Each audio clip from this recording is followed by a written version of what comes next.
ઇઝરાયલની સેના ગમે તે ઘડીએ પડી શકે છે. આ શબ્દો કોઈ ઈરાનિયન કમાન્ડર કે પછી અમેરિકન સેનાના અધિકારીના નથી. આ શબ્દો છે ઇઝરાયલની સેનાના ચીફ ઓફ સ્ટાફના લેફ્ટનન્ટ જનરલ એયાલ ઝમીરના.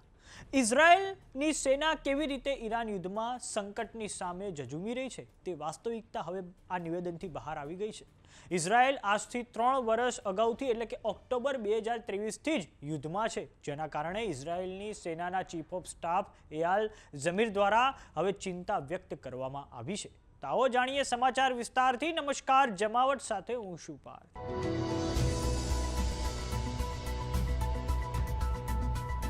ઇઝરાયલની ડિફેન્સ ફોર્સિસના chief of staff Eyal Zamir દ્વારા ત્યાંની સેનાને લઈને એક ચોંકાવનારું નિવેદન આપવામાં આવ્યું છે, જેમાં તેમના દ્વારા કહેવામાં આવ્યું છે કે પશ્ચિમ એશિયામાં ચાલી રહેલા યુદ્ધ વચ્ચે ઇઝરાયલની સેના પડી ભાંગવાના સ્તર પર ઊભી છે. આ ઉપરાંત ઇઝરાયલની સેનામાં સૈનિકોની ભયાનક રીતે કમી વર્તાઈ રહી છે. ઇઝરાયલની સમાચાર સંસ્થા ટાઈમ્સ ઓફ ઇઝરાયલ અનુસાર લેફ્ટનન્ટ જનરલ એયાલ ઝમીર દ્વારા આ ટિપ્પણી ગુરુવારે મળેલી કેબિનેટની મિટિંગમાં કરવામાં આવી હતી. આ મિટિંગમાં એયાલ ઝમીર દ્વારા ઇઝરાયલની સેનાની તૈયારીને લઈને પણ ચિંતા વ્યક્ત કરવામાં આવી છે. તેમણે સરકાર સમક્ષ સેનાને લઈને 10 મુદ્દાઓ ઉઠાવ્યા છે. આ ઉપરાંત તેમણે સૈનિકો માટે તાત્કાલિક ધોરણે રાહત ઉપાય કરવા માટેની પણ કેબિનેટમાં વાત કહી છે. લેફ્ટનન્ટ જનરલ એયાલ ઝમીરે કહ્યું છે કે ખતરાના 10 સંકેત સ્પષ્ટ છે. ઇઝરાયલની સેનામાં ભરતીને લઈને કોન્સ્ક્રિપ્શન લો, નાગરિકોના કર્તવ્યને સ્પષ્ટ કરવાવાળો કાયદો એટલે કે રિઝર્વ ડ્યુટી લો અને અનિવાર્ય સૈન્ય સેવાનો વિસ્તાર એટલે કે an extension of mandatory military service જેવા કાયદાઓની જરૂરિયાત છે. જો આવું નહીં થાય તો સેનાને તેના નિયમિત અભિયાનોને અંજામ આપવામાં મુશ્કેલીઓ પડશે અને સૈનિકોનું જે રિઝર્વ સિસ્ટમ છે તે જ તૂટી જશે.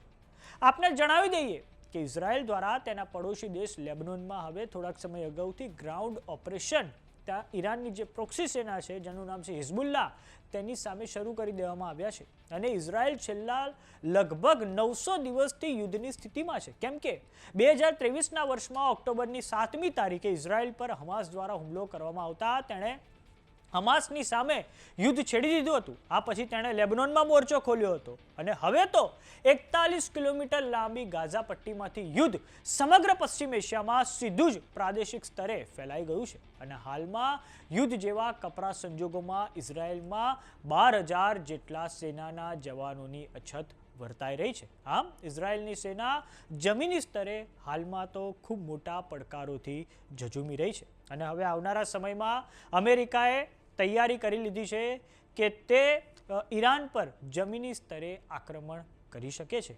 આમ ઇઝરાયલ પર ઇઝરાયલની જે સેના છે તેની પર હજુ પણ ખૂબ મોટું દબાણ ઊભું થવા જઈ રહ્યું છે.